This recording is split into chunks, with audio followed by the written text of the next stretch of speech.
ऐसे ही जुमले में काम लेता हूं तो शब्द के व्यापारी हैं साहब। एक अच्छी कविता मैं आपको सुनाता हूं। हमारी उम्र हो गई उस भाषण को सुनते सुनते। ये हमारा दुर्भाग्य है, इस देश का दुर्भाग्य है, लोकतंत्र का दुर्भाग्य है, हमारे कॉन्स्टिट्यूशन का दुर्भाग्य है कि हर साल भाषण वही के वही रहते हैं, याद रखिए। और लाल किला उन भाषण वीरों से खुद बातचीत कर रहा है। मन दे देना, जहां अच्छा लगे, जहां ठग से लगे, तो मुझे लगना चाहिए कि मैं जिंदा लोगों के बीच में खड़ा हुआ हूं। आप ये भाषणों का बोझ, पल्लवी सुनो, आप ये भाषणों का बोझ जो हर साल हमारे कंधों पर डालते हैं, कभी सोचा भी है कि हम इसे कैसे संभालते हैं? आजादी सिर्फ समर्थ लोगों की सामर्थ्य का एक सालाना जलसा है जो हजामत बनवाकर खुद को जटायु प्रमाणित कर देने का ढोंग जानते हैं। आप ऐसे ही लोगों के मर्यादा पुरुषोत्तम हैं, आपको तो हम खूब पहचानते हैं।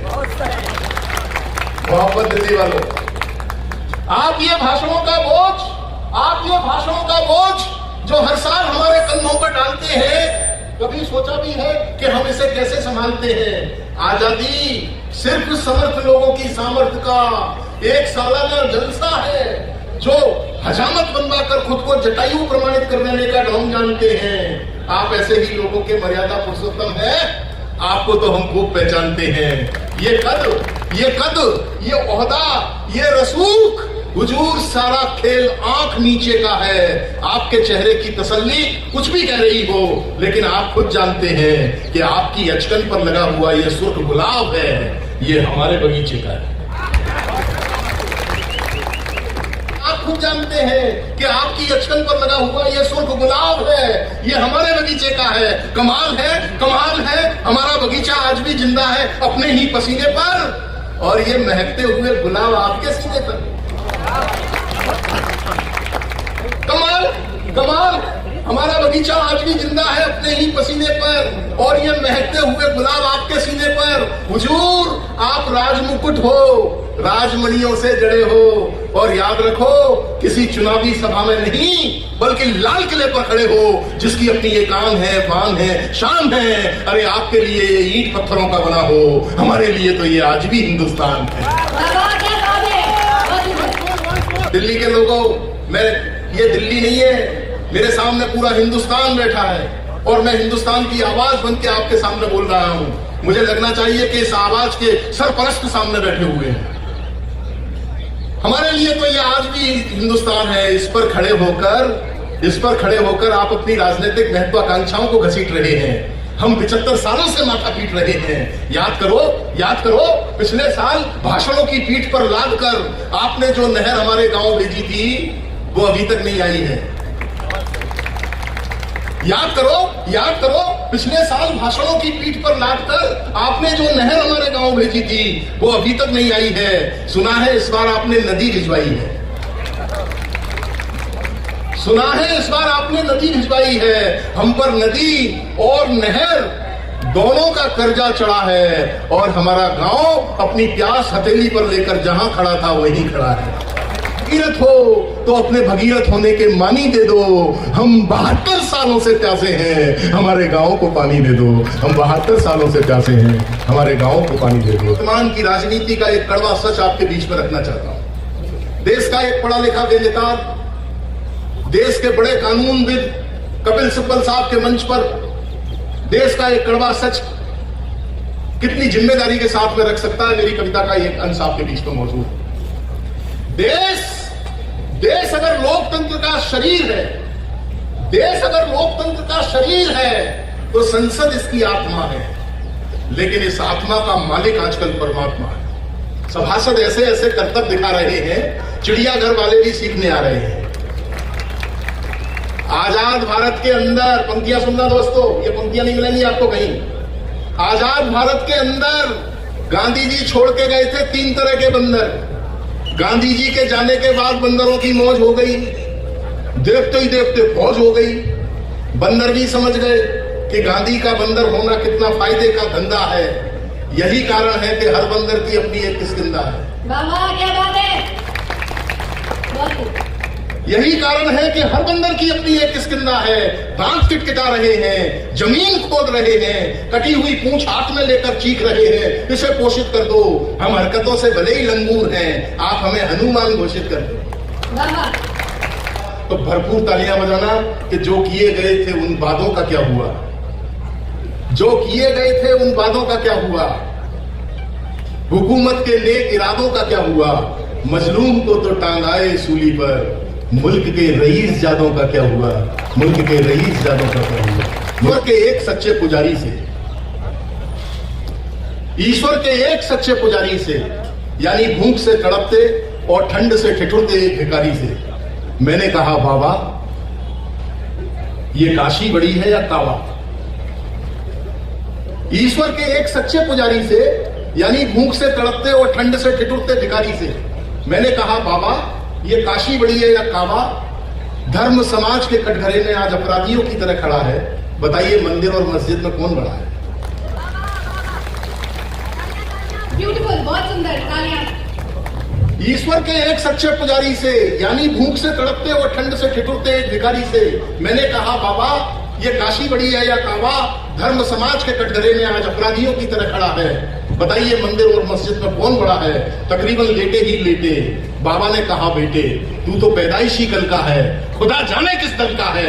क्यों संस्कारों को चाक करता है, भूखे भिखारी से मजाक करता है। बाबा भूखे भिखारी से मजाक करता है, वाह। क्यों संस्कारों को चाक करता है, भूखे भिखारी से मजाक करता है। और हिंदुस्तान की शायरी बोल रही है, दोस्तों मोहब्बत देना मुझे। क्यों संस्कारों को चाक करता है, भूखे भिखारी से मजाक करता है। बेटे मैंने पूरा जीवन मस्जिद की सीढ़ी पर बैठकर जिया है, प्यास लगने पर मंदिर का चरणामृत किया है।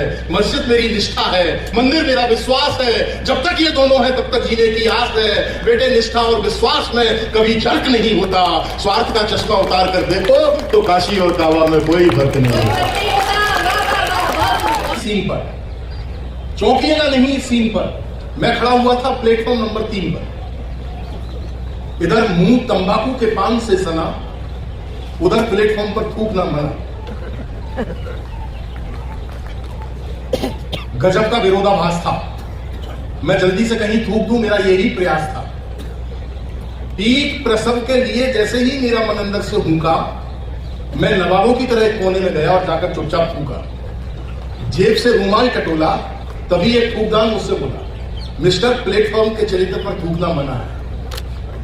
ये थूकदान आखिर किस लिए बना है। मैंने कहा, मित्र प्लेटफॉर्म का भला कैसा चरित्र, तुम थूकदान हो, थूकदान की तरह औकात में रहो और आदमी के मुंह लगे हो, इस अपराध में सॉरी कहो।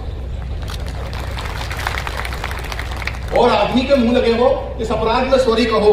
बदलते हुए अपना चोला थूकदान मुझसे बोला, भाई साहब जिस तरह ये आदमी अपने आप को समझता बड़ा पवित्र है, उसी तरह इस प्लेटफॉर्म का भी अपना एक नैतिक चरित्र है। यह सृष्टि का स्वरूप है, सारे ब्रह्मांड की छाया और धूप है। हम थूकदान इसे प्लेटफॉर्म नहीं बल्कि आगम और निर्गम का एक बहुत बड़ा उपक्रम मानते हैं। और बाबूजी जहां तक इसके चरित्र का प्रश्न है, हम थूकदान केवल इतना ही जानते हैं कि जब जब कुंठाग्रस्त और कर्तव्यहीन व्यक्ति का मन अंदर से हुंका है, उसने आत्म मंथन की बजाय किसी न किसी चरित्र पर थूका है।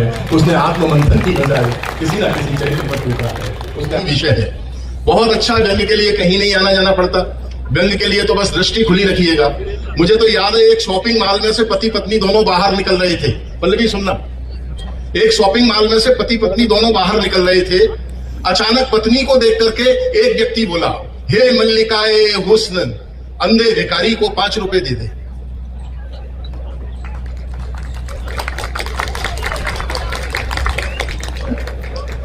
हे मल्लिकाए हुस्न, अंधे भिखारी को 5 रुपए दे दे। महिला ने जिंदगी में पहली बार हुस्न की तारीफ सुनी, तुरंत पर्स खोला और जैसे ही वो 5 का नोट निकालने को हुई, तभी उसके पति ने उसे डांटा। बोले इसे 5 रुपए नहीं, पूरे 500 रुपए दे, क्योंकि ये वाकई अंधा है। मैं जानता हूं आपको आनंद कैसे आएगा। इधर के लोग भी जरा थोड़ी सी तालियां बजाएं अगर आपके हाथ किसी अन्य काम में व्यस्त ना हो तो। हमारे अतिथि जी आ रहे हैं, व्यंग्य का अपना दायरा है, बहुत सारी चीजें हुई साहब। मुझे तो याद है लोग सरकारों पे आरोप लगाते हैं, सरकार ये नहीं कर रही, सरकार वो नहीं कर रही। सरकार सब कुछ कर रही है, आप लोग देख नहीं पा रहे हैं। मैं देख लेता हूं, और जब मैं देख लेता हूं तो मैं दिखाता हूं। अब सरकार इससे ज्यादा क्या करे। और दोस्तों, जंग पर जहां मेरी नजर गई है, मैं अपनी जिंदगी का सबसे बड़ा जंग आपकी अदालत में रखता हूं, जिस नजाकत से मैंने कह दिया है, बस आपकी मोहब्बत मिल जाए। सरकार क्या नहीं कर रही। अभी पिछले दिनों हमारी सरकार ने 3000 करोड़ रुपए खर्च करके सरदार वल्लभ भाई पटेल की 142 फीट ऊंची मूर्ति बनवा दी और दुनिया के सारे स्टैचू एक झटके में छोटे कर दिए। अब सरदार वल्लभ भाई पटेल स्मारक स्थल से ही देख के बता देंगे कि अच्छे दिन कितने किलोमीटर रह गए हैं। समझ गए ना आप लोग जंग क्या है। जंग का अपना मजा है। दृष्टि खुली रखिए, जंग हमारे आसपास बिखरा हुआ है। मुझे तो याद है 2 विधवाएं आपस में बातचीत कर रही थी। सुनना दोस्तों, कहने का तरीका। 2 विधवाएं आपस में बातचीत कर रही थी। एक विधवा ने दूसरी विधवा से कहा, मुझे तो इन सुहागिनों को देखकर तरस आता है। इन सुहागिनों से अच्छी तो हम विधवाएं हैं।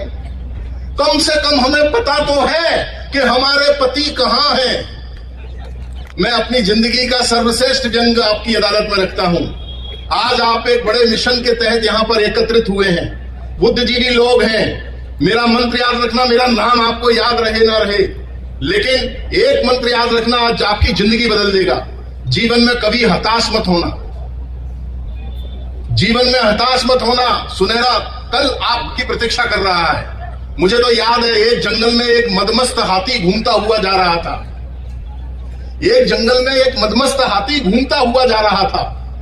उसके पीछे पीछे कुछ कुत्ते आदतन भौंकते हुए जा रहे थे। पेड़ पर बैठे हुए एक बंदर ने हाथी को ताना मारा, इतना विशाल शरीर लिए घूमते हो, इन जाहिलों को जवाब क्यों नहीं देते।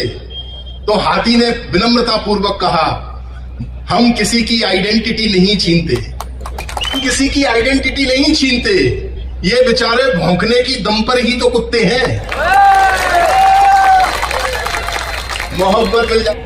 और मैं कहना चाहूंगी कि हम सब जानते हैं, ये बात बहुत ज्यादा प्रचलित है कि इस देश को हमेशा से इंसाफ के सिपाहियों की जरूरत पड़ती रही है। और इतिहास गवाह है कि जब भी हमारे समाज पर, हमारे देश पर विषम परिस्थितियां आई हैं, तो वकीलों ने इस देश को बचाने का कार्य किया है। वो हमेशा आगे खड़े रहकर हमारे देश की रक्षा करते आए हैं और इसके उदाहरण हमें इतिहास में देखने को मिले हैं।